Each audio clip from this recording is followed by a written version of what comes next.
Good evening. Thank you for joining me. As always, I'm your Foul Player. I'd like to welcome you back into the Foul Playland. This is probably my fucking 8th time trying to make this goddamn video because I keep getting interrupted. I keep fucking having to hear noise in the peripheral. Whatever the fuck happens, happens. I'm gonna drive on and make this video of a post-fight review of fucking Jarrett Swift Hurd versus Julian J. Rock Williams. I don't normally do fucking post-fight videos because they're overdone at times and other people are doing them. So I could kind of like care less to a degree. I don't want to be doing shit that other people are doing. But this fight, I think, deserves it because fucking it was a dope fight. Really good fight. Best fight I've seen this whole year. As far as the tactical side of the fight, Julian J. Rock Williams was moving around Jarrett Hurd in round one, catching him, lacing him really good, hitting him with good shots, not letting himself get smothered. He was getting no points from the or no credit from the broadcasting team on Fox, which I mean is to be expected with a lot of these networks nowadays, where they'll only give compliments to the guy who's top billing or who's the guy who's fighting out of their network. But who gives a shit? It didn't factor into this fight today or into the trying to convince the masses of something that wasn't true. J-Rock fucking actually knocked down Jarrett Hurd in the first half of the fight. He hurt Jarrett Hurd many times throughout the fight. From round one, he wasn't letting himself get smothered. Round two on, well, actually starting in round two, he started getting smothered, which is kind of like right up, playing into Hurd's hands and right up his alley. But in the midst of Mr. J-Rock getting smothered, he was still beating the shit out of fucking Jarrett Swift Hurd. He was still letting his hands go, not letting himself get too tied up, and even in the midst of getting tied up, he was spacing himself out to where he was hitting Hurd with hellacious shots, and hurting him in the process. I think the round that Hurd was knocked down in was the 4th, I believe. If I'm wrong, I'm sorry. I don't give a shit. Nevertheless, at some point throughout the fight, Hurd did get knocked down by a shot to the side of the head. In addition to another shot, it sent him to the floor. I'm not going to say that he was never the same after that, though he wasn't the same after that.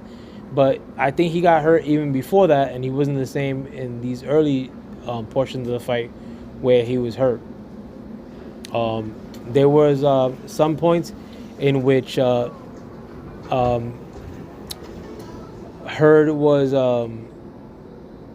actually accomplished pushing J-Rock Williams into the ropes, and it still made no effect into the fight because J-Rock was beating the shit out of him while being against the ropes. J-Rock also had the chance of putting him against the ropes, though he wasn't looking to do that the whole fight because he's a smaller guy than Hurd, and he was beating the shit out of Hurd against the ropes as well. But it was a really good fight. I watched the early portion of the fight on TV, on regular terrestrial Fox TV. The latter portion of the fight, I'm not going to say when exactly, but I heard on Marvel's Corner being called by none other than Mr. Trey X, the best fight caller in the history of boxing. Make sure you subscribe to Marvel's Corner, and make sure if you have the opportunity to listen to a fight on Marvel's Corner that you bring your crusty ass to do so, because they're doing historic things on that channel in regards to how they call fights over there and break down fights live, not post fights. This is happening as the fight is happening. I also wanted to make this video to discuss what this does for the division. The picture is a little bit more muddled now, and I think that's a good thing because just a couple months ago, like when Charlo and Hurd were at the top of the mountain within their division, when it came to them talking to each other directly as far as trying to make a fight, they were talking some A-side bullshit and fucking one person has more clout than the other. I mean, to me, they're both B-level fighters in regards to popularity and sellability.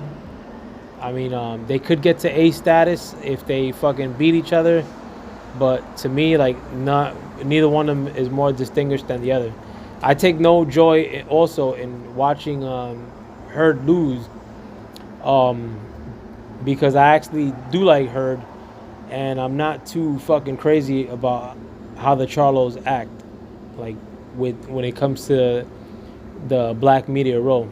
From the reports I've heard, like that they're actually dicks, and I'm not gonna fucking co-sign or fucking endorse that type of behavior, like fucking just because a fight is great. You do that shit, like, to me, like, I'm gonna go tell you to go fuck your mother, regardless of who you are. You could be Jesus Christ and do that stuff to me on a personal level. I'll tell you go fuck yourself. There's no, you know, I don't like, you know, a lot of these dudes, like, they roll in entourages and they think that's what life is like, or what how other people are with them on some entourage shit. You know, I'll gladly tell you go fuck yourself in front of your entourage if need be. Like, fucking, and that's not no tough guy shit. That's just balancing the scales if need be. But whatever, I'm not gonna get into fucking trumpeting my own dick. But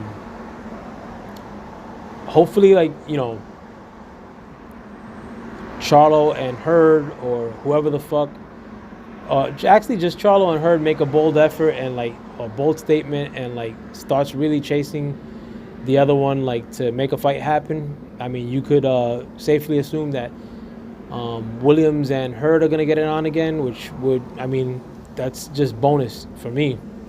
Fucking if Charlo wants to stay relevant, you gotta take a really good fight. I mean, more power to us. Like, fucking fight each other, beat each other. Who gives a fuck?